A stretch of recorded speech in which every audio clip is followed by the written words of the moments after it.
Ladies and gentlemen, welcome back to Ball Watching. I take a deep breath, Justin.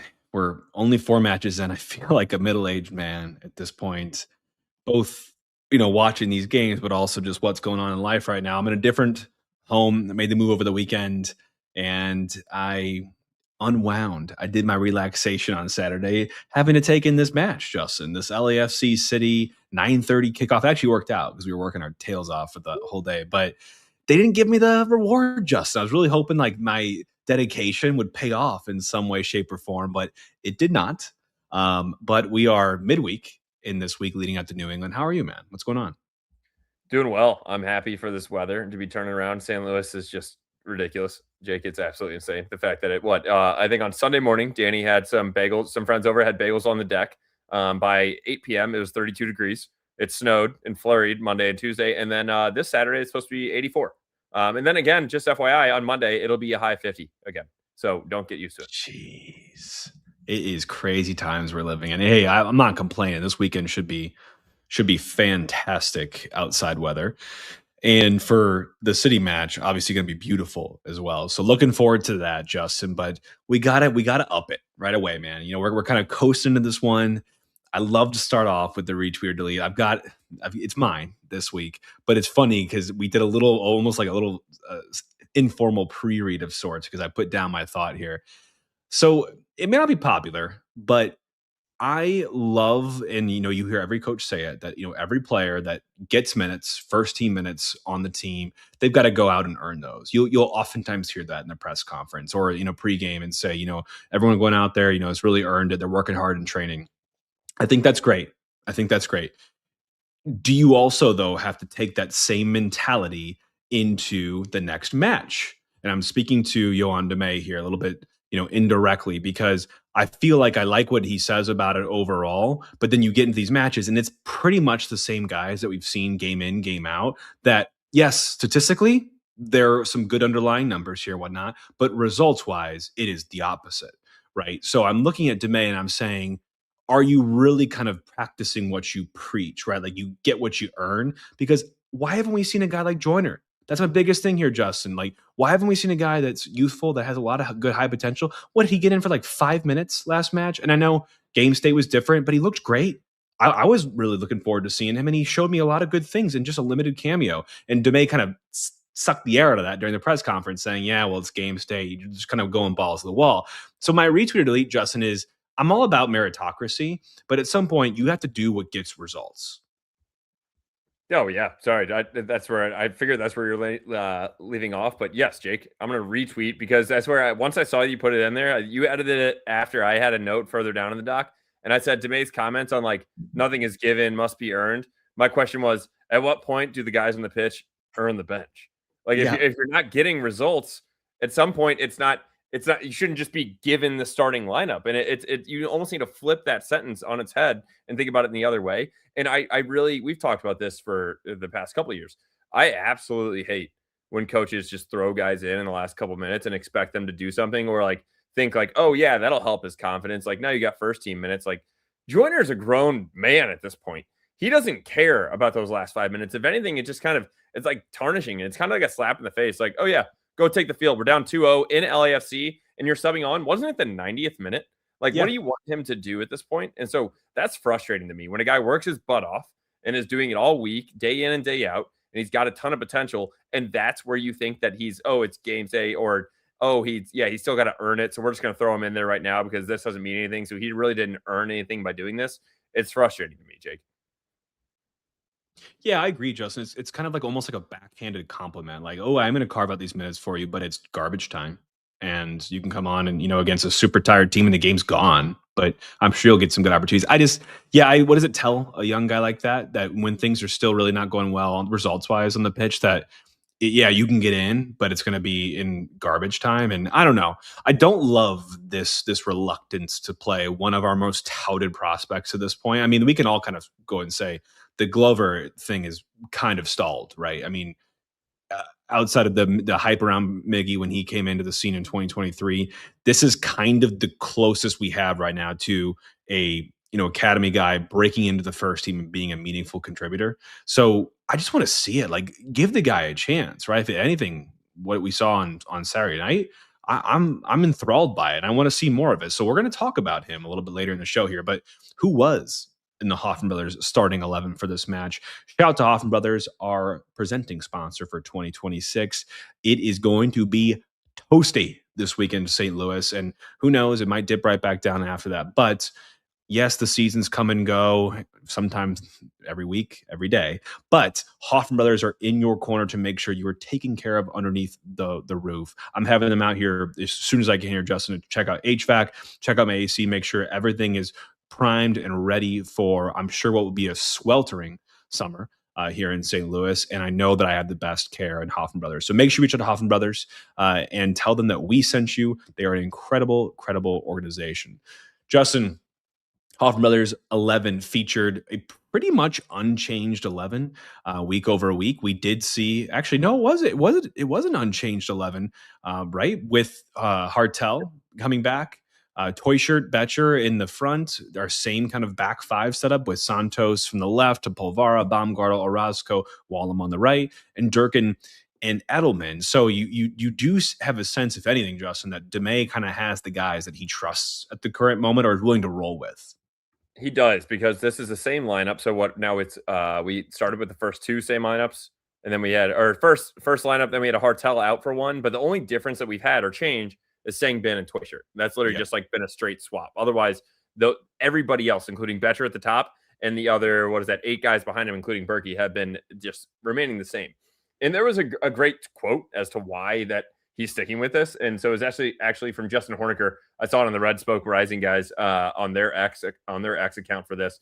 And I really appreciated it, but it's a very interesting way. So Jake, I want to hear your thoughts on this if you didn't already see it. It says, this is from DeMay. It says, we're further down the line than what I thought we were going to be after 4 games. I didn't think in week 4, we would be focusing on the final third that much and be like, okay, we're lacking that last piece of scoring goals. And I will definitely be circling back to that. I will be. But the other part of this quote was, I thought we'd be spending most time speaking about like the buildup or the middle third or about creating those opportunities. Right now, we do create those opportunities, and it's a matter of, again, finishing them off, being more efficient and more clinical. I have 2 thoughts on this, Jake. One, where did you think the goal scoring was coming from when we released Klaus? And then 2, though, when he's saying we're creating those opportunities, I still don't know if I 100% agree with that. We've talked about this, and I have some clips I want to share in this game specifically. Yeah, we might be getting a high shot count in the game, and it might look great on paper, but what we're actually creating are not true chances. When you look at this game, what was it? I'll look at all stats. The entire game, we had an XG of 1.15, which is, that's reasonable, but not when you're going in, you're trying to get points at LAFC. And then also, Jake, so out of that 1.15, I think the total number of shots, I can't even get it to pull up right now. It's not 18. loading. 18 shots. So break that down, Jake, over 1.15. That's what I'm going to just do quick math here. That's like a 0.06 on an XG per shot. It's like a 6% chance for each of your shots. Those aren't creating chances. Those are just lobbing the ball at the net. And I have one that I want to show here in a bit. But what are your thoughts generally on DeMay's comments there? No, I fully, wholeheartedly agree with you, Justin. I do not think we are out of the woods on the offensive side of the ball. Sorry, I don't think we're out of the woods just besides that. Like, I think we have tons of things to work on, especially in the midfield and with our wingbacks. I'd say, honestly, right now, the center backs seem to be like the guys that I have the least amount of gripes with at the moment. Yes, they definitely have some faults here and there, but systematically, I'm not seeing like a huge systemic issue with the center backs. It's the attack and translating to dangerous, high quality, high danger chances. Our friend Mike at Chat City Tactics put out a great Substack today. We're going to refer to it a couple times here. And Justin, we are, in terms of us versus MLS, taking, a disproportionate share of our shots are average and poor when you think about expected goals. So we are definitely, to the eye test, matching what the stats are saying as well. So it's a kind of a lot, but not a lot of good. Absolutely. And Jake, I'm going to put this in here right now. So if anybody's watching live on YouTube or listening, go to our comments and you will be able to get to Mike's Substack, because it is an awesome read. Again, I've talked about it and joked about it myself a lot. I don't like to read. I love reading Mike's Substacks because it's the man is not afraid to tell you how it is, and he uses numbers to do so, which is absolutely awesome. He does. He does. Yeah. So this, Justin, we'll talk about like our themes towards the end here. I just want to kind of give a little bit of a rundown of what happened in this one for those that missed it or were sleeping. I would not blame you. This is one that you were immediately biting your nails as LAFC rung the crossbar early on when Denny Bouanga hit a nice shot after we had lost the second ball. You saw LAFC make a quick, incisive pass out to Bouanga. Orozco reached for it, couldn't get to it, and they rung the bell. We also had a nice, really good opportunity. A lot of questions still to be answered. Probably will never be answered on what happened with the Marcel Hartel free kick in the 13th minute that Chris Durkin nodded in. Justin, we put up the George signal, got some thoughts.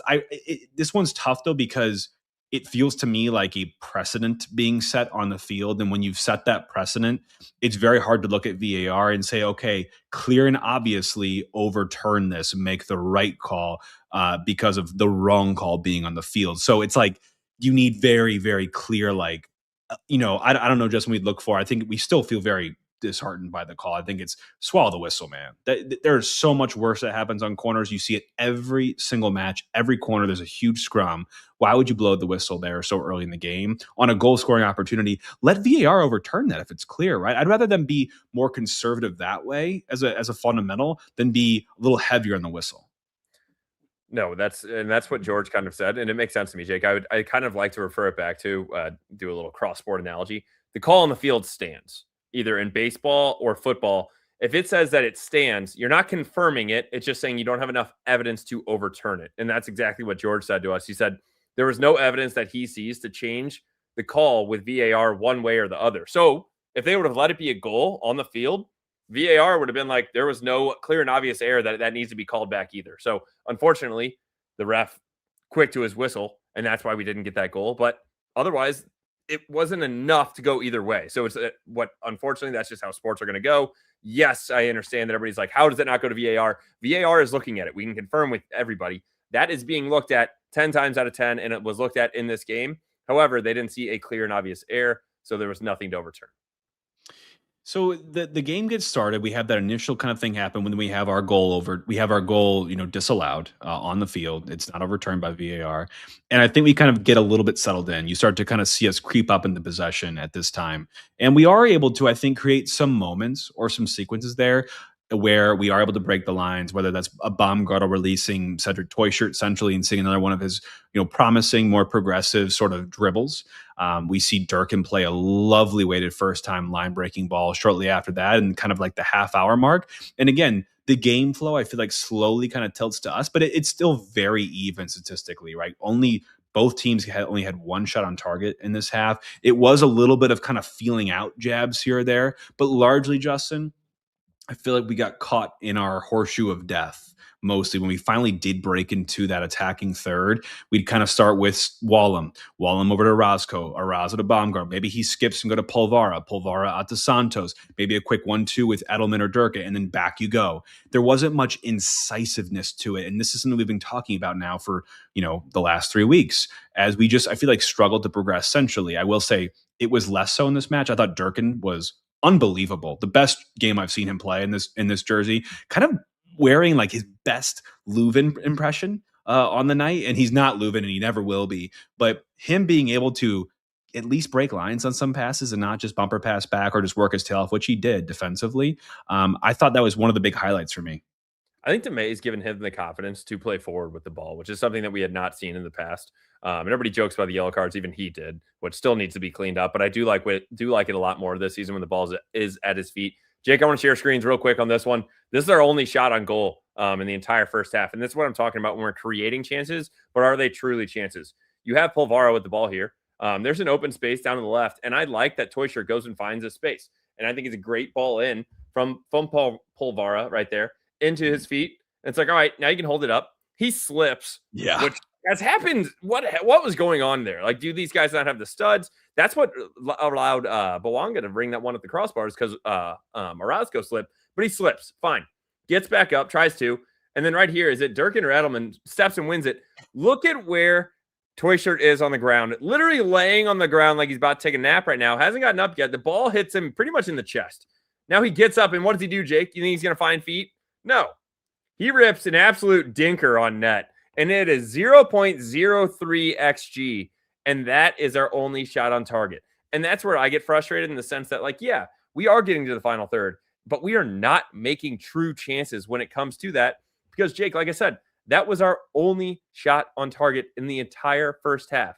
Yes, we had a higher XG than them. Ours was 0.46. There was 0.42. So it's not like we absolutely dominated this game. I do think that we're getting some shots and some shots on net, but 7 total shots in the half, that's great. One of them only being on goal, that's not a good ratio. And then when you look at the one that was on goal, that's a terrible attempt on net. And the other thing I noticed too, because I know you also called it out, but maybe from a negative, because I'm going to highlight a positive here, Justin. I know you don't like when you see a guy like Timo Baumgartel put his foot over the top of the ball. But, however, though, can you at least agree that I think it's very intentional? It's not just like a habit that he has.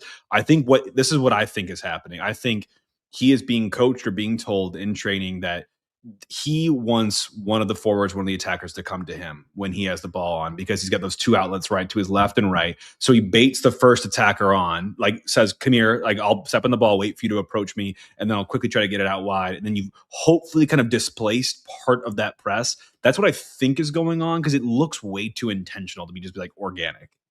Dude, I'm going to have to go back to last year because I don't think it's a coaching thing. I really do think that maybe that's how he grew up and I didn't start realizing it. But now with the style that we're playing, it's frustrating me because as a center back, if you get the ball and you step on it, if I'm an attacker, Jake, yeah, that is baiting because guess what? I am drooling if I'm seeing a guy as slow as Timo Baumgartel put his foot on top of the ball because think of how long it would then take for them to take his foot off, nudge it to the right, and then take a step while you have like a Denny Bwanga breathing down your neck. You think you're going to juke out Denny Bwanga or get a pass off fast enough? No, if anything, what you're going to do is then try to play a quicker pass into someone too close to you, which is then going to put them in absolute prison. And then you're going to have a Son coming at them and a Bwanga. And that's where I just don't think whenever he does it so often. So yeah, maybe it is a coaching thing. I'm going to have to go back and look at it, but it is every time he receives a pass, it is being stopped with the cleats on his shoe, not the instep. And it's just absurd to me. It is weird. It's definitely weird. I hope that that's part of what they're trying to do. Maybe it is, maybe it isn't. But let's jump to the second half here, Justin, because I thought we got our clearest cut chance of the evening, and it fell to the boot of the person that you'd want it to with Hartel. In the 60th minute, LAFC made a rough giveaway, and it dropped to Hartel, like your DP, the guy that you want in those crucial moments. He drove it straight into the box and just fizzled his shot over the bar, just a lapse, right, in terms of that, clutch gene, because otherwise you just don't really know who else is going to produce for you when it's not a Marcel Hartel. Definitely pretty disheartening to see like your DP not be able to at least get this one on frame because he gets in tight here. It's a 0.17 expected goals chance or 0.13 I'm seeing right now. And again, with the highest paid player on your team that has the pedigree that he has, he's just got to be doing a lot better there. And he'd be the first one to tell you. And it's 0-0. We're 2/3 into this game. Marcel Hartel pumps that into the far corner. We're up 1-0 on the road against LAFC, a team that's going to be in and around it the rest of the season. You would be licking your chops to get a chance like that. Who cares, by hook or by crook, how it gets to you? Pumping that away, like that's what a good team does. Like Bwanga, he finishes that. Son probably finishes that. We need to have that lethalness for the limited amount of quality we do have in attack. And the frustrating part to me, Jake, is you could see this right now. He's inside the 18. No one on the defense is blocking this, so it's just him and Hugo Lloris. And I don't know if he gets too excited and his eyes are lit up, but he tries to put his absolute laces through it when I don't think you need to.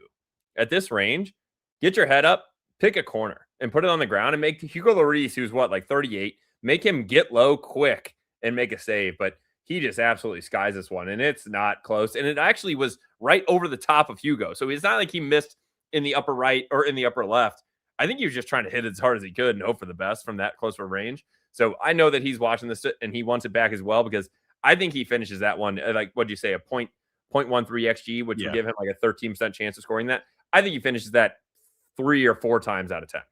Yeah, he's got a good final, touch. So I really do believe that as well. That's why it was disgruntling. And again, I have another note here. Just watching Chris Durkin command that midfield, it was not Edelman's best night, and we're going to talk about that in a second here. But Chris Durkin, again, we know him as that six, moth to a flame, but to a ball for him. He leads the press. He's tenacious. He runs like the wind, and he just never has an engine that stops. But you do kind of miss a lot of that progressive quality that we would normally want to see in a Leuven playing that 8 position. But I agree, Justin. I think DeMay's kind of taken the handbrake off of Chris Durkin and saying it may not be your strong suit, but go find the ball. That doesn't need to be on the defensive third. Go find the space that's been vacated. Go get forward if you can. Go make, sometimes don't just make that first touch and look for this easy pass. Go first time. And you found multiple instances of him trying to almost drive us forward, which I really appreciated. I want to see more of that from him. But Justin, his partner, I don't think Edelman had the best of nights. And I think he played a role in the 72nd win. LAFC did get on the board. It was a mistimed, miscommunicated kind of pass to Chris Durkin, his partner in midfield, that LAFC jumped on, immediately drove straight through the gut, and it was fired home from range, just by the top of the D outside the 18. Berkey probably couldn't have done too much about this, but it's a lapse, right? It's not something that LAFC burned and earned from us. It's something that we gave them. And that's what's frustrating, Jake. And it's not only just because we had a turnover. I expect us to have a couple of these turnovers, especially when we're trying to change how we're playing this game and trying to play out of the back. But my biggest question on this and concern is the rest defense. As we have this kind of like a screenshot or still shot here, you have this here, and you have your center back and Timo Baumgartel all the way outside of the 18 on the right side of the field. 1, that is not a good spot for him to be in. And then 2, you know who's closest to him is Roman Berkey. Yes, we do have possession, but there should not be that big of a gap between him and Polvara. And then 3, Jake, where the hell is Santos? He's not even in the screen. Like, I understand that you're trying to get up the field with your wingbacks, but that's when the ball's on your side of the field. I don't think you need to be sitting in their half when we are possessing in our own defensive third on the other side of the field. So as we let this play through real quick, you can see we're trying to play tic-tac-toe. I like it. You force this pass in here. I think that's okay. A little bit of a hospital ball to put it under for Edelman here, but he gets it off his foot and he gets it to the middle. Durkin can't get there and he falls. Little odd, but look exactly. This is what I'm talking about, rest defense. Look at where Baumgartel is. He's still outside of the 18, and he's also, 15, 20 yards behind probably where he should be. And that's also where Polvara is. This line needs to be higher up where this shade of green is, probably another 15 to 20 yards. And because they're leaving that much space, watch how quickly LAFC can turn over and just go right at us. Look at all of this space. This is 20, 25 yards where they can just dribble and take the ball right down our throats. That's where our first line of defense needs to be. Yet Polvara, who's still backpedaling all the way at the 18, no one is stepping to the ball. Finally, Timo gets to it or starts to go to it, and it's too late. Shot gets off, goes into the far corner, and Berkey can't stop it. So ultimately, Jake, I think this one, it's not on us trying to play out of the back. It's really about our rest defense and where these guys are. I think this speaks volumes on where our defensive line sits, and it's always been sitting too deep. If you're going to try to play out of the back and you're going to play that risky, you can't just try to be so comfortable if you're Timo Baumgartel and have everything in front of you for 15 yards. You need to be up in the play. And then also look at Santos. Oh my goodness. This is the first time that I've been watching it from this angle. This man is 10 yards into their half, and we have the ball in our own defensive third on the other side of the field. That makes absolutely no sense from a rest defense perspective. That's a whole separate thing in my mind. The impact from the wingbacks has been pretty much null at this point in the season. By the way, that's not just Santos, that's also Wallum. And I'm not saying there aren't moments. Like, I do love to see a good service in from Santos. And when he does get involved, I haven't been, disappointed at certain times, but it's their involvement. I almost feel like we're wasting those positions. I don't know if it's a quality thing or if we just don't know how to really leverage our wingbacks yet, because it really feels wasteful. Like, what's he doing out there? Like, he's not doing anything for us. I understand you want to get him forward, but I'd almost rather have a little more shored up defense in this case when you're transitioned on. And the bummer is they get that goal.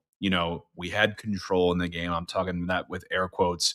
And Roman Berkey does his best to keep us in this one as he makes a big stop in the 80th minute after another turnover that was, I think, poor from Hartel that sparked an LAFC transition. But they got on the board just a couple minutes after that again with their second on a deflected, not effectively cleared cross that was sort of half cleared from Edelman. And again, Justin, what you just called out in that video, I think there's a little bit of miscommunication or a little bit of whose line is it anyway when who needs to step to the ball, because LAFC have no problem taking shots from outside the box. I think right now, every single one of their goals scored this season has been from outside the box. I think they're the only team to do that.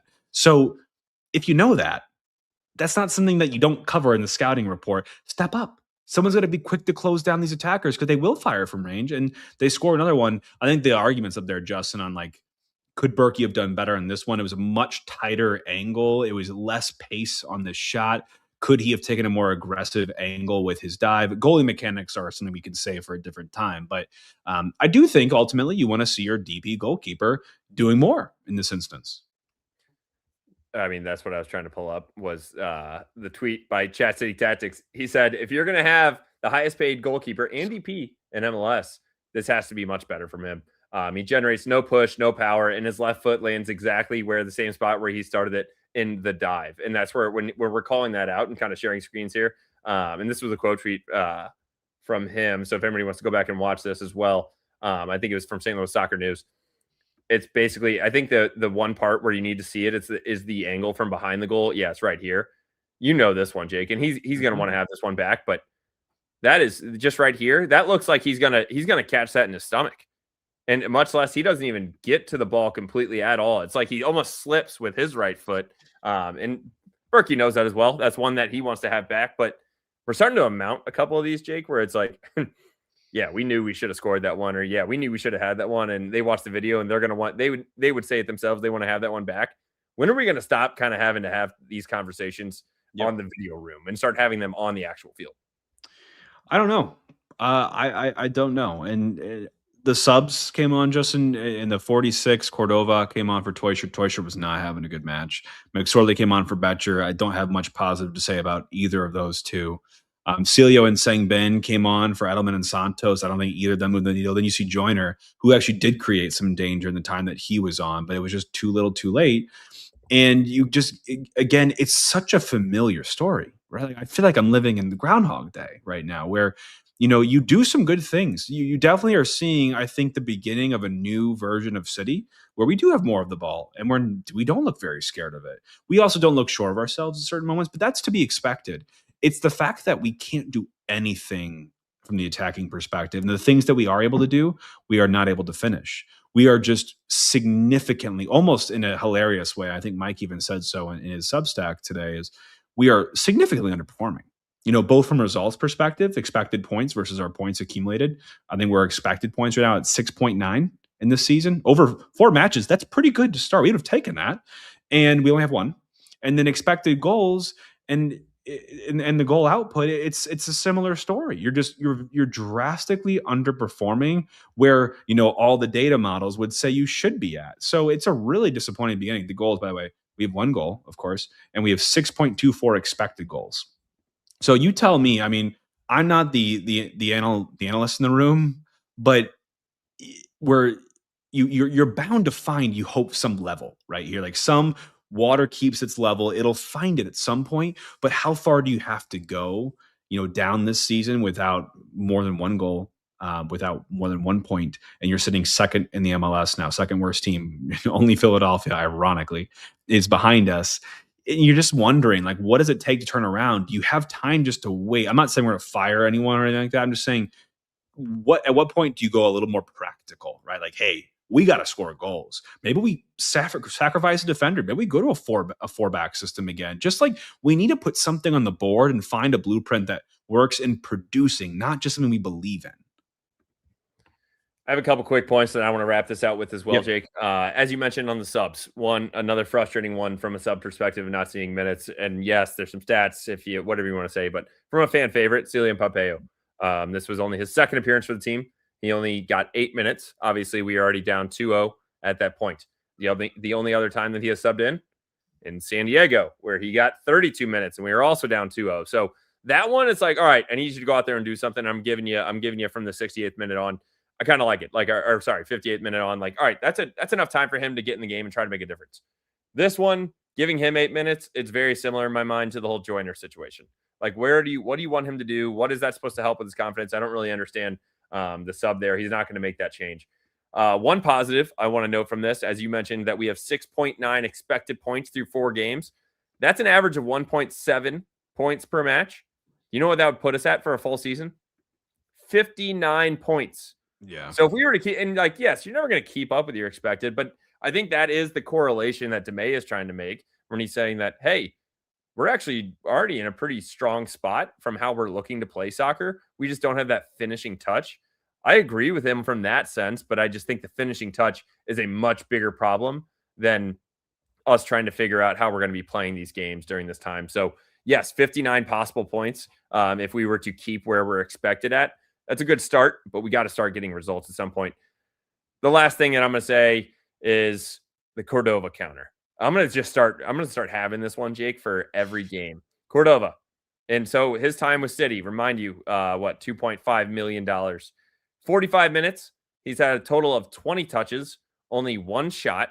It was off target, and it was a header amounting at 0.05 XG, along with 2 offsides in this game as well. So his time with City, he's 2 games played, both subs for a total of 78 minutes, and he has 10 possible games left before his loan is up on June 30th. Something to very much kind of monitor, and we'll get into, I mean, is it his time to be the starter in the next game, whatnot? But that one is a struggle already, only playing 78 minutes, and now we're getting close to the end of March. Final comment I'll make, and then we'll go around the MLS and just some alumni updates here, Justin. I just want to harp on the word control for a second. We hear the control. Hey, we control the game. We control the possession. We control the stats. I could not care less about control. I'll just be honest, because what I value is command. Dictating. You are the instigator. You are the antagonist. It doesn't matter if you have a bunch of possession or if you have the control, because no team needs control to win. It's nice to have control, and if you can control and win, you've got a good freaking team on your hands. But look at LAFC, perfect blueprint. They don't need control. They don't need control at all. They just need to score. They need to score more goals than you. So I just think it's kind of fool's gold to chase after and to really laud control, because it doesn't translate to anything necessarily. So get off my soapbox and go on the league here, Justin. MLS Cup playoffs. We've got an update here. The schedule is out. Remember, guys, this is the final MLS Cup playoffs in kind of the current iteration and the current schedule. Given we'll have that short kind of sprint season early in the spring next year, and then we'll go into our first fall spring iteration when we have playoffs in May. So this is the final really kind of go about for this. Wildcard Wednesday will be on November 18th, right before Thanksgiving. MLS Cup final will be a shivering one on December 18th, a week before Christmas, the final December MLS Cup. And then the nice thing, Justin, again, we probably won't be there, but it is nice to know that during the playoffs, there will be no break. No one's going to represent the national team during that time. There will be, 3-4 weeks of MLS Cup playoffs where there's no pause or stoppage, which is just refreshing. I'm a huge fan of that. And a mention of international breaks.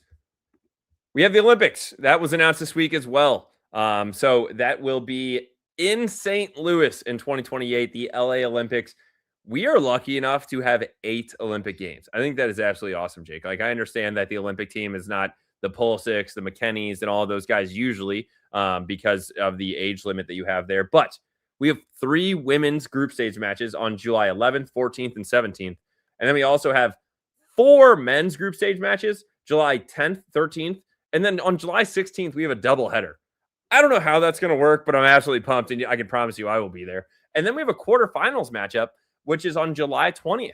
If you think about it, Jake, that is right before you get into like quarterfinals. Like, oh yeah, that's kind of cool. Like, whoever wins that game then has a chance to play for a medal in their next games, which I think is absolutely awesome. And it only one of the 4 teams that will then play or win those quarterfinals will not get a medal as you get 4th place. But I think that is so cool that it's coming through to St. Louis, and I'm extremely excited for that. But just quickly, also, rest of the news around the MLS. Or actually, here, I'll touch on the former City players, Jake, if you want to grab some rest of the MLS news. John Bell scored for Austin Haven't heard that name in a while. The only goal with a header in the 18th minute before they had a 1-2 loss. And then also another name you haven't heard in a minute, Thor. He scored in the 7th minute for SC Telstar in their 4-1 win over another team in the Eredivisie. I'm not. Yeah, look at Thor. Fortuna Sittard. There you go. There you go. MLS kind of roundabout here. LAFC is off to a hell of a start. Obviously, we know that firsthand now. They are the first ever team to start with their first 4 league matches without conceding a single goal. God, I wish we would have ruined that for them. So it's a good start for them. Vancouver as well. They're both 4-0 and perfect atop the West. There were some blowouts. One of them we're going to play against this Saturday, and they were on the giving end. New England blew the brakes off of Cincinnati 6-1 and Vancouver to Minnesota 6-0 as well. James Rodriguez made his debut there, which is pretty cool to watch, even though he wasn't on the score sheet. But they did do a nice little jersey swap, both former Bayern Munich members. Peter Musa from FC Dallas, man, this guy's special. Had his second career MLS hat trick. He's just that complete striker. You'd kill to have a guy like that in the team. And it looks like he's making that push to make a World Cup squad for Croatia. Bogusz, Justin, from Houston, their new DP, had netted in the 15th minute of second half stoppage time in their 3-2 win over Portland. Unbelievable. The second latest goal in MLS history. Which is absolutely absurd to me, Jake. Like the fact that we have 15 minutes of stoppage time. Oh my God. That's an awesome one for him. And then Jake, I'll take this last one because I think it's fun and I know it puts a smile on your face as well. Philadelphia Union, they are sinking and they are sinking fast. They have now gone winless in their first 4 games. Yes, they have lost all 4 of those after they just did a 3-1 loss to Atlanta, and they are dead last in the MLS. Jake, also another kind of interesting point on this. The MLS also suspended Philly sporting director Ernst Tanner without pay through June 1st for conduct violations. Yeah, it's not good days to be a Philadelphia Union fan. I can say that confidently. It's just what a turnaround from Philadelphia. I mean, the things they were doing last season, and all of a sudden to just have the wings totally just clipped off. They won the Supporter Shield last season. I mean, Bradley Carnell brought the magic to Philly only to see the wheels come off for now. I'm not hoping, by the way, for his downfall. Like, I don't hope that for anyone. But it is a little ironic, isn't it? Right? Like, you get a really good start. It feels like he can get a team motivated and a team built, by the way, on a shoestring type of budget. But it's that when you're kind of found out and when you've been around them for a while, people and teams, I feel like, kind of pick up on what he's putting down. And we're going to have to track this because they're the only team keeping us from last right now. So we'll definitely have to track them. But hopefully not for long, though. I was looking at it from a stats perspective. I'm like, I mean, I know we only have 1 point more than them. They have 2 goals for. We only have 1. And they've given up 7 goals. And we given up 6. So it's like, I think at some point we're a little lucky there as well. But also, we weren't the Supporter Shield winners last year. They're not coming off that high like we were. We kind of knew what we were expecting, especially in this first tranche of games. It's our hardest stretch of the entire season. So that's a tough one for Philly fans. You're taking that right to the chin. It's ironic, Justin, because now we're taking on the Revs. New England's coming to town. By the way, we have limited history against this Eastern opponent, but we drew 2-2 in the rain at Foxborough, the field that Brady built. We were boots in the ground for that one. It was not a fun experience, but it was fun to be there at least, and got the draw here. And New England is off to a decent start this season. They were not great last season, 11th in the East, 9-16-9. And, obviously did not qualify for playoffs. They had a rough end of the season in New England, a 3-10-3 end from July through the end, earning 12 of 48 points. Great stat to pull in there. And I just want to say about this team, again, they're off to a better start. They are the team that just put Cincinnati to the sword. So I'm not saying that they're like absolutely flying into this, but any team that could put up 6 goals, Justin, I mean, that's as many as we conceded in 4 games. And they've already put 6 against one opponent. So, it's better than us. I don't think that sample, though, that one game is like, okay, we have to really fear this team. Because I think of the 4 we've played so far, this being now the 5th, definitely your most winnable game of the set. That's why I was pretty excited for us to be coming home and playing the Revs until I saw they put up 6 goals. They only have 7 goals for in their first 3 games, so 6 of them came in that last one. But Jake, they have some strong incoming guys from this past or in between the offseason of last season and now. And I think that's really what's been driving this team. So The first one that I want to mention is a more of a unique one is Dor Tujman, the striker, 22-year-old Israeli international. He was purchased on a fee of $5.5 to $6 million plus an add-on clause in August of 2025. He only played 3 games in the 2025 season, but scored in each. He's the first Revs player ever to score in his first 3 MLS appearances. In Israel, had 16 goals and 3 assists in 32 league games. So he's a strong attacker for this team. He also won 2 Israel Premier titles in Israel Super Cup with this team down there at Maccabi Tel Aviv. So he was a key player that is going to be there in their attack for the New England Revolution. And he's also a key player for Israel's U20 World Cup semifinal run in 2023. He scored the game winner versus Brazil in the quarterfinal. Otherwise, I feel like this team's kind of sipping the youth national team to the U.S. kind of Kool-Aid in signing Brooklyn Reigns, a central midfielder, a U22. He's only 20 years old. He's a U.S. international. They got it from Houston on a cash for player trade. He's on the MLS, U22 under 22 list. So definitely going to be a good one, a good prospect kind of to look at for New England in terms of longevity. They also went out and, brought back home Griffin Yao, 23-year-old U.S. youth international from KVC Westerlo in the Belgian Pro League. Not as much of a big fee there, but he's a nice winger, very tidy, and still has a lot of room to grow. And we'd be remiss. They also brought back Matt Turner on loan last season and made it permanent here. That was a weird situation with the whole situation with Lyon, where Turner was supposed to go. And then, they got into a lot of financial issues, and they said basically the fee they were going to pay for him from, I think it was Nottingham Forest, was like the one that was putting them over the edge. So he kind of did them a favor and got out of their hair. So tricky. If you're Matt Turner, he's done really well in MLS in his career. This is his way. He's only 31 still. For goalies, that's not old. This is his way to kind of refine himself and really establish himself, really kind of squeeze into the national team picture and see if he can push, the current crop of goalkeepers there. But, frankly, I think that's still Matt Freeze's job to lose.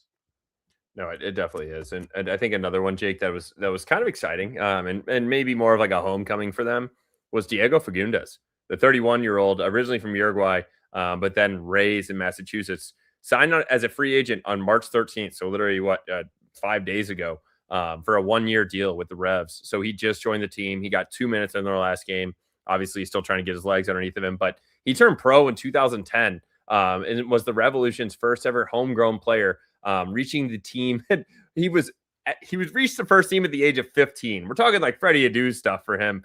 He spent 10 seasons with them and ranks 4th all-time in appearances and 3rd all-time in goals for the Revolution. So it's pretty cool to have him come back. He did do obviously a couple years away where he won the 2024 MLS Cup with the LA Galaxy and was named the LA Galaxy Player of the Year in 2025. Yeah, but I mean, a lot of pedigree for NMLS for Diego Fagundes as well. So again, if he's not moving the needle on the field, he knows what it's like to excel in this league. So a good person to have in the locker room, the minimum. And this is a club that's been on some kind of transition over the last couple of seasons. This wasn't their big window of change. That came actually in the prior season. But they did part ways with Caleb Porter over the offseason. They brought in, which is why I'm talking about these youth national team prospects, because Marko Mitrovic is now the coach for the Revolution. And he was the former U20 coach for the U.S. So he's bringing a lot of guys that he knows very intimately. So what are they about here, Justin?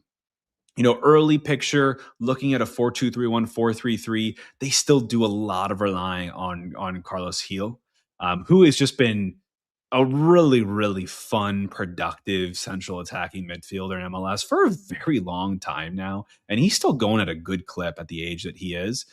So they rely a lot on this guy, but from an offensive perspective, it goes through him. Either he's kind of sitting underneath the striker and kind of sitting next to your midfielders, or he's trying to get between the lines and feed runners. They want to play sometimes with some natural width. Other times they'll attack space and really get Gil to get turned around and face forward and see the whole field with the vision. And that final ball, the foot that he has is just unbelievable. They can use their wingbacks at times as well pretty well.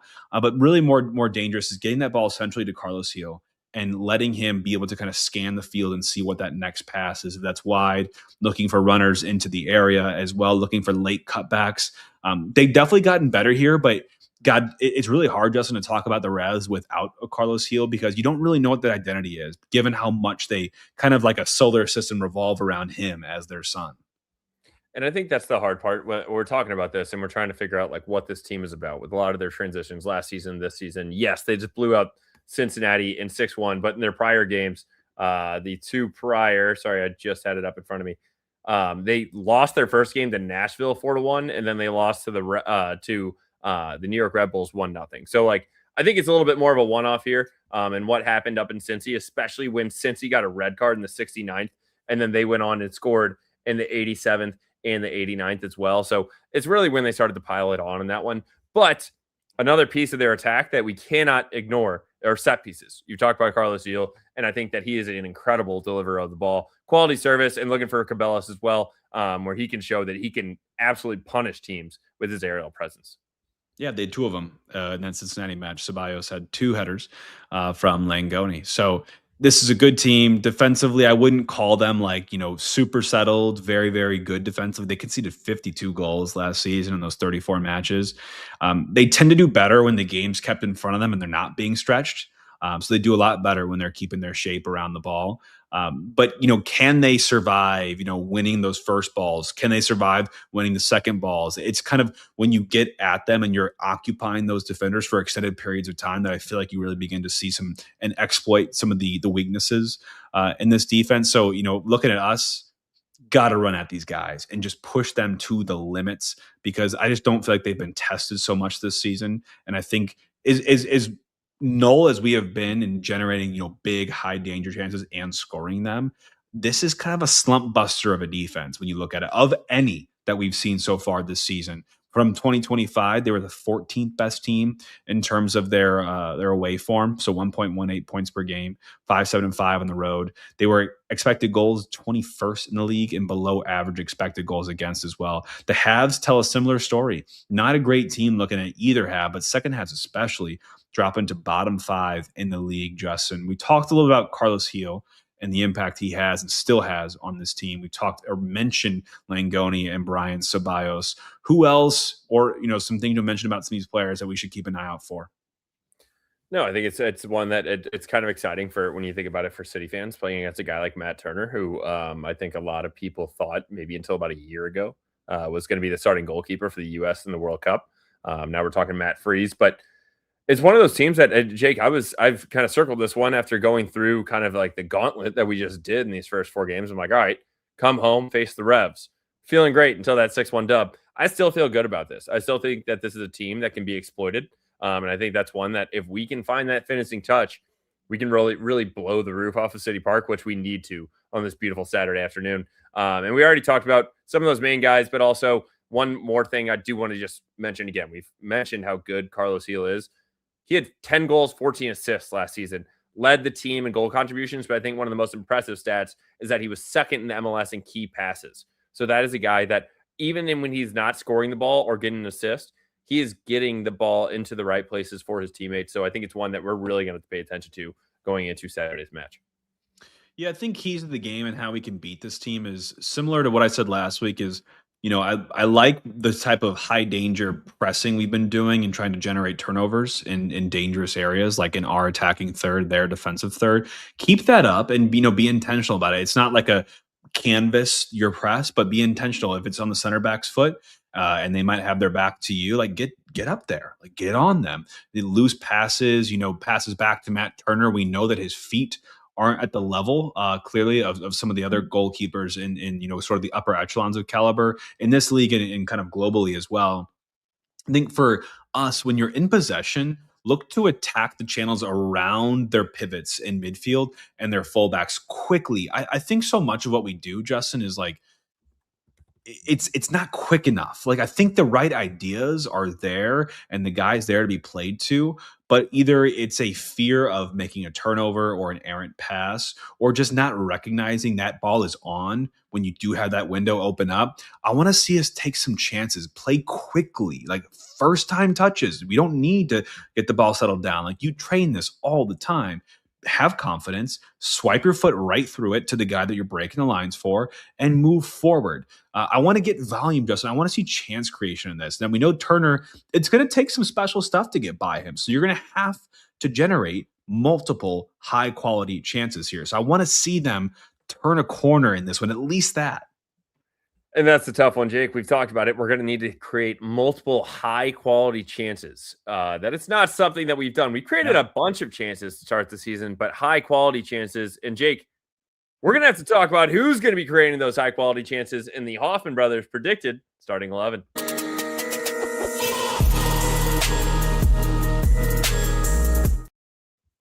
This is a very interesting one because I see what you have as some thoughts here. I guess generally, Jake, do you really think before we get into it, do you rock the boat? And like, yeah, most fans are like, oh, why the hell would you not? We have 1 point in 4 games. But at some point, like, do you lose some of that momentum that you've gained with the guys that we have had? So I'm not trying to go back on like oh, you got to Yeah. earn the spot, like it, but like, how much do you change that starting 11, or is it a tweak here or there? I think it will be a tweak here or there. I think the position that I'm looking at most prominently is seeing Betcher sit on the bench this one. And this, by the way, it needs to be delivered correctly, right? Like it's not a this is the end for you, Simon.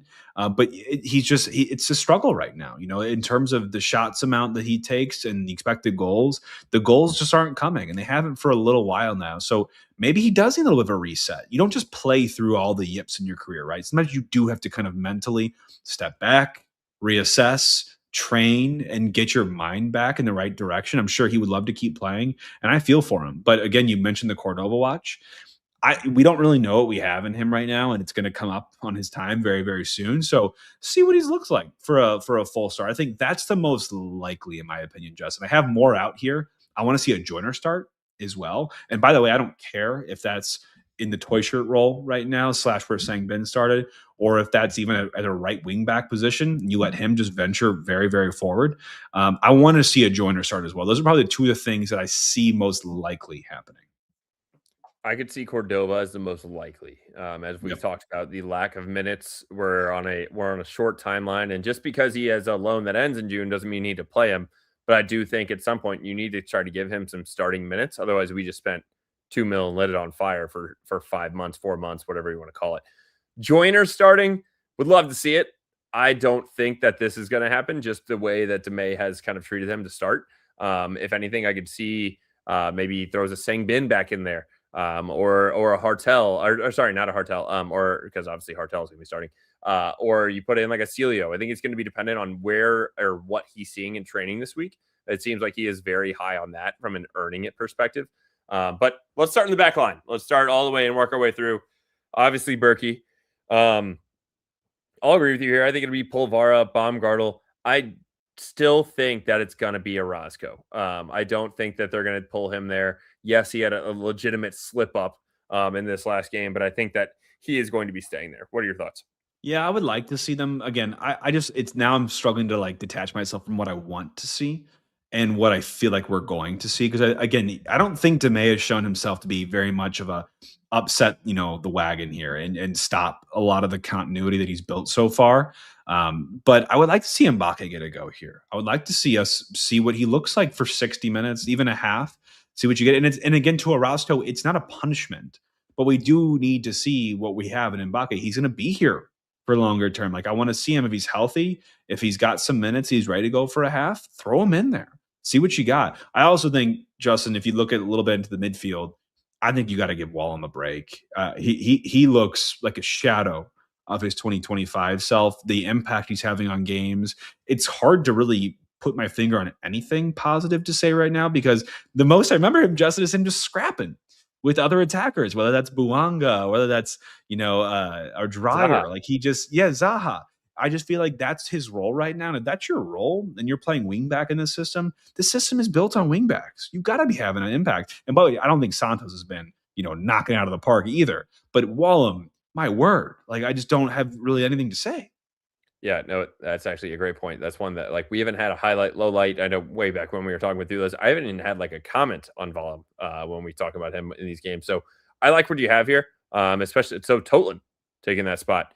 He just started for City 2 and he got 60 minutes. I don't think that was like he's getting pulled at 60 because he wasn't playing well. I think it's because why run him into the ground or try to play him for a full 90 if you don't need to. So I think that's probably obviously that's something that DeMay has asked for and is looking for him to get some minutes and see, all right, Is it your turn? Can you do this? And maybe did he prove to DeMay that he has earned it in this spot? I think it could very well be his start here. So yeah, Santos, Durkin, Edelman, Totland.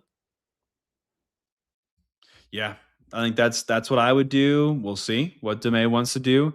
And let's talk about who we don't have available here through the Ball Watching STL injury report, courtesy of our friend Rob Schmidtkins at the Schmidtkins Injury Law Firm. When insurance companies get the ball, you guys know how they act. They flop stall, they waste time. Someone's got to hold them accountable. And, frankly, not all of us do the best jobs at advocating for ourselves. And when we need support, Rob is there for you. If you, a loved one, a family member, a friend, has had some sort of injury, whether that be on the job or what have you, Rob is the person to call. He will fight for you. He will go toe to toe with the big dogs and play that game, and he will do his best for you. So if you've been hurt and you need a team that fights for you, check out Rob at hurtinstl.com and call him at 314-222-4223. Mention us and you'll get a special discount on the attorney's fees. Remember, you will not pay unless they win your case. So no dives, no delays, just results. Who's missing Justin for us? It's kind of a lot of the same at this point, right? We've taken some strides on Falou Fall. It looks like he is back in training fully, which is great. But you're still missing, Pierce. You're still missing Ostrak. And when I'm saying missing this point, these guys might be training to some sort of capacity or to some level, but they're not available for selection at this moment. Yeah. No, I would be shocked if any of these guys, because at some point they need to be, we're not trying to rush any of these guys back, because that's the last thing we need is a Falou Fall to try to get 15 minutes in a game that doesn't matter and then get re-injured again. So I think this is one where you're sticking with a majority of the same lineup, maybe a tweak here or there, especially as we talked about it on the wings or maybe up top. But Jake, with all of that said, what do these guys need to do? What is your main goal for this game for us to come home and get a dub back at Energizer Park? Mine's really tailored. I knew what yours was going to be, and I almost put that because it's kind of obvious at this point. But for me, Okay. you're coming home. You're coming home. You know that we start well at home. Like start well, and in terms of vibe, like yeah, the fans are loud on social media, but ultimately they get up and they support when this team takes the field and we get kicked off here. So my goal of this game is go for it in every sense of the word. Every play, every challenge, everything you do. I want everybody to go to the New York Red Bulls X account and look at what Michael Bradley had to say post game. It got me absolutely jazzed up to see how he motivates his team in the locker room. It's not long; it's like a minute. That is everyone's homework to go check out this video, and we'll retweet it and put it out there so you all know what we're talking about. But it's like a cultural mindset. We don't need to be the best team every single day, every single play. We just need to be the hardest working, scrappiest team. That's what St. Louis is about. Like I want us at some point when things aren't going right, go back to basics and just be the hardest working, most tenacious team on the field that night. And you'll be surprised what things will go your way. No, that video was awesome. It's something that Yeah. it's literally just get to the ground level and just fight for each other. And I think that was Yeah. an awesome way to put it from a guy that he's done that. He's part of that old school quote unquote US men's national team that really just was gritty and getting things done with that Dempsey and Donovan and some of those guys and Josie Altidore. That Dempsey doc coming out is going to be awesome as well. But Jake, yeah, my goal for the game is very simple. You saw it as well. Score first. Do not let this team take the air out of Energizer Park. What do we talked about it? The weather on Saturday is going to be 81 degrees and sunny. It is going to be absolutely bumping downtown St. Louis. Everybody is looking for one thing to cheer for. It's not the Blues. It's not the Cardinals. That's for sure. It is for this soccer team. And so you need to score first and do not let them take the air out of it. And if you cannot get to that game, you can still get in the game. DraftKings Sportsbook is the #1 sportsbook for live betting, and it is built for March. Not only for the soccer game, but there are 48 basketball games being played over the next 4 days. 16 tomorrow, 16 Friday, 8 on Saturday, and 8 on Sunday. DraftKings Sportsbook is delivering the most generous rewards in the market. With DraftKings, the #1 sportsbook in live betting, you're not betting on what might happen. You're betting on what's actually happening at that time. Download DraftKings Sportsbook app and use code BWSTL. That's code BWSTL. And you, as a new user, can turn $5 into 200 in bonus bets instantly in partnership with DraftKings Sportsbook. The crown is yours. Gambling problem? Call 1-800-GAMBLER. New York, call 877-8-HOPE-NY or text HOPE-NY. Connecticut, call 888-789-7777 or visit ccpg.org. On behalf of Boot Hill Casino in Kansas, wager tax pass-through may apply in Illinois. 21 and over in most states. Void in Ontario. Restrictions apply. Bet must win to receive bonus bets which expire in 7 days. Minimum odds required. For additional terms and responsible gaming resources, see dkng.co/audio. Limited time offer. Now that the promo is out of the way, Jake, college basketball betting for March Madness is electric. Right now, you can go watch that Miami, Ohio game that's on right now. You can get it on the action live just sitting on your couch, and I'm having a blast doing it. But, Jake, specifically for our game, City is minus 120 to win this one. That was a little bit of a surprise to me. The Revs are plus 260, and the draw is plus 275, so we're a pretty heavy favorite. And I do think we're going to win this one. My prediction for this match is a 2-1 dub. What are your thoughts?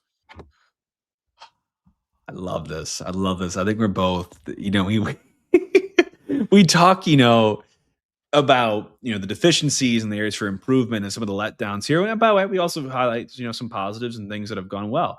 But us both predicting a win is just absolutely classic. I've got a 3-2 W on the radar for this one. So I'm following you, just a goal and a goal for both teams additionally. But Justin, Vegas is also tracking this as well. Yeah, you do get the home bump, and it's really significant in MLS. But City to win is at minus 120 right now.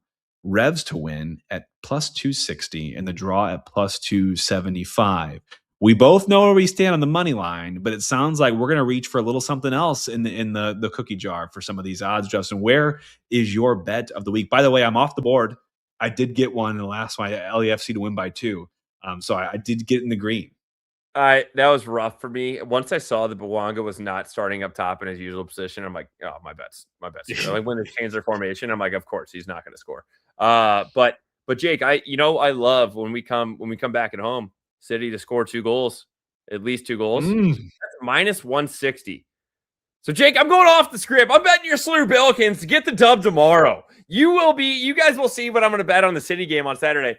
I do not care. These SLU Billikens are in March Madness, and they're taking on the SEC Georgia Bulldogs tomorrow night. And SLU is walking away with the dub, plus 124. Book it. Ooh, that is spicy.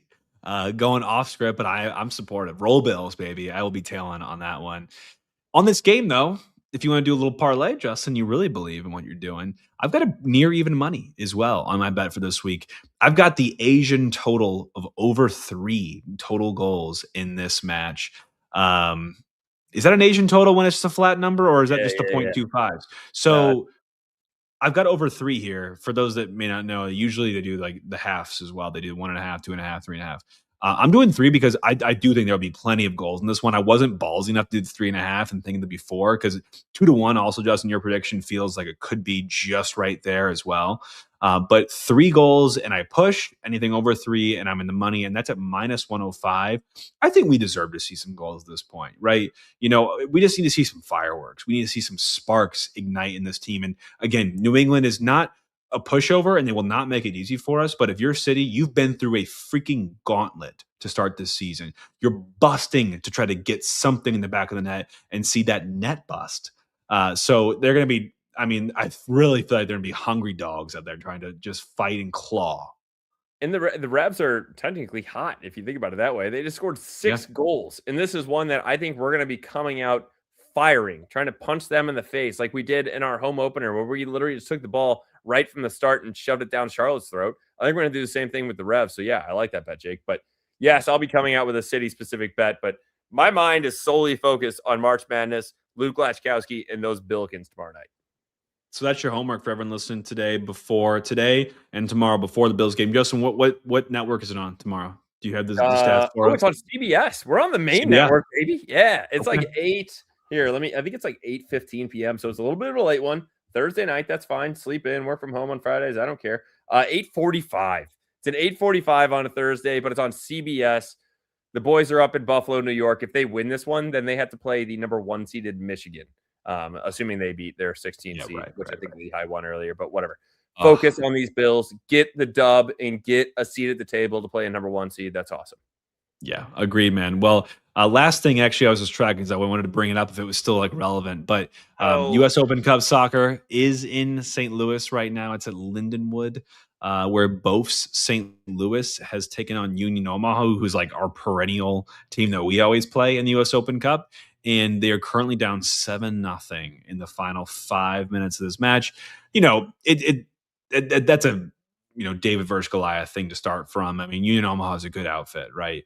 And in Bofs is definitely not at that level, but the story to get to the U.S. Open Cup and beating Chicago House and getting here, I think, still very admirable to get into this round. But it's also just a reminder that we will be back in the U.S. Open Cup in the round of 32. So, and that will be coming up in the next month or so. So everyone stay tuned. Get your tickets if you want to support the U.S. Open Cup and support City, because maybe this is a competition we could really make a wave in this year. yeah, that's one that we could definitely, if we're already seeing the MLS season go down the drain, might as well focus on something else for the U.S. Open Cup. But shout out to those guys. That is awesome. Obviously, when you think about the history of the U.S. Open Cup in St. Louis, it comes from small teams like this. And shout out to Jordan Klipsch and a lot of those guys that are playing for Dueling for Lincoln as well. We'll be tracking that throughout the summer, and when they get back into the TST, I believe, or TBT. Or TST, TBT is the basketball one. But yes, those guys, it's very cool to see them really make a run at something like this. So it's awesome to see the different levels of soccer throughout the U.S. and bringing it home to St. Louis. You love to see it. Well, everyone's got their homework for this one. Roll Bills, roll City, hoping for a little turn and some St. Louis luck this weekend. With the St. Louis needs some good vibes in the sports scene, and I'm hoping that SLU gets it started tomorrow, and then City picks up the baton and keeps it moving forward. But in the meantime, all for City. All for City.